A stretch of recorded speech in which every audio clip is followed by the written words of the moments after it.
Being able to sharpen drill bits at home is an incredibly useful skill to know. And in today's short video, I'll show you just how easy it is to do. You don't need any specialist tools, and it only takes just a few minutes to do so. However, more importantly, and something I haven't seen covered anywhere else online, I'll include a troubleshooting section to this video too. It's one thing to understand the process, but when you try and replicate it yourself at home, especially in the beginning, it's inevitable that you're going to run into a few difficulties. This way, you can easily overcome them without having to spend hours searching for the answers to your questions, and it streamlines that process and makes it a little bit more convenient. There are three bevels or facets to a drill bit that we must grind.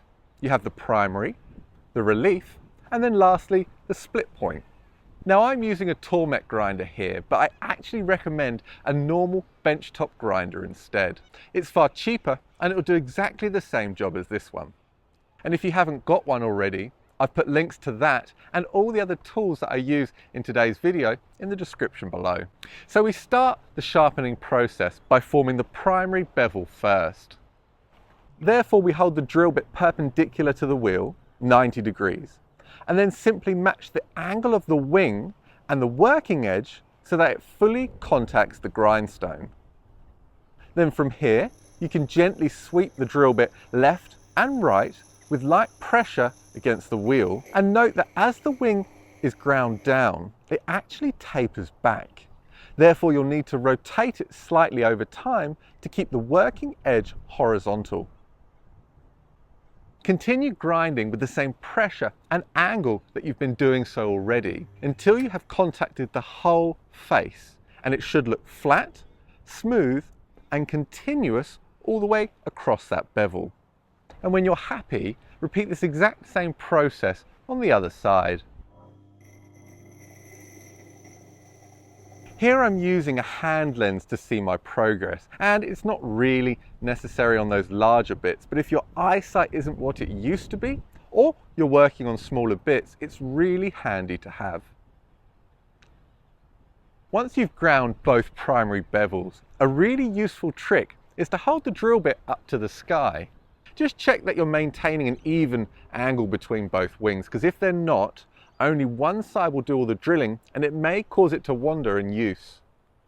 And if they are uneven, don't be too concerned. It does happen. You can just correct it by working both of those edges back to the original angles. And again, light pressure and constantly checking your work here is key. And when you think you're done, just do a final double check with an angle finder. This way you can check that both sides are even in length, angle, and that they meet in the center of the drill bit too. Next, we'll form the secondary bevel. And to do this, we hold it in exactly the same way against the stone, but then we tilt the shank down just slightly. Now don't go excessively low. 10-15 degrees is all you need. We grind this bevel back until the line that it forms is in line and square with the working edge on the opposite side. Then, once again, this process is repeated for the opposite edge. Just like before, work slowly, consistently and carefully. Now, it doesn't have to be perfect, but drill bit sharpening is all about those 1%. It's a cumulative process, so every time you make a slight mistake, it compounds and ultimately the end result will be negatively affected by it. Again, I can't emphasize this enough. Take your time, have good lighting, use light pressure, constantly check your work, and resolve problems before they compound. Now you can leave the drill bit just like this and it is fully functional. However, because we haven't split that point, the web of the drill bit is blunt. And therefore, as mentioned earlier, it will require a pilot hole of the same diameter to cut effectively. Therefore, to avoid this and improve efficiency, we can split that point.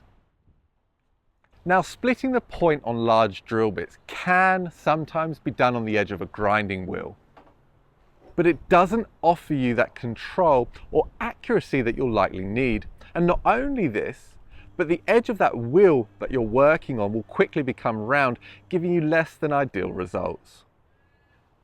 Instead, I like to use a Dremel or a rotary tool with a very thin grinding disc and the drill bit held in a vise for stability. We match the angle of the split point with the grinding disc and we make really light contact, and it doesn't take much pressure at all.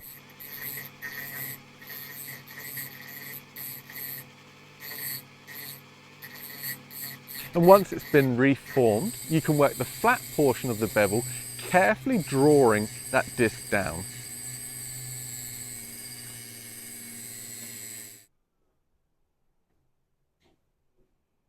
Now don't go too far here, you only want to go up to or just before the halfway point.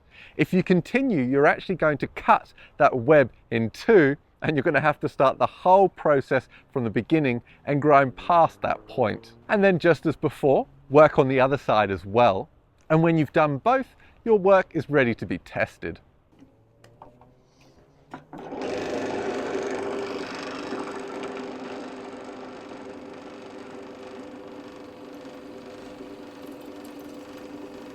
Now, if you're not getting the results that I've shown, don't get too frustrated. I've got a troubleshooting section next, and you can work through that methodically and find the issues that you're having.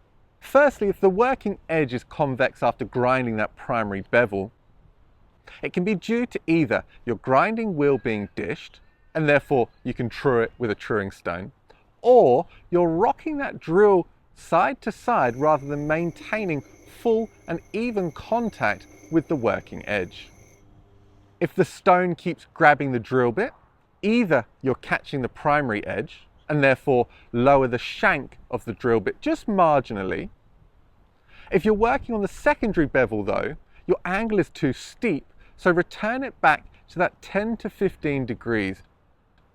If you find that the working edge sweeps back rather than being square,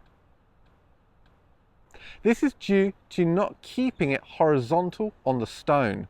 Therefore, ensure you gently rotate that drill bit as you grind the primary bevel and keep it aligned horizontally.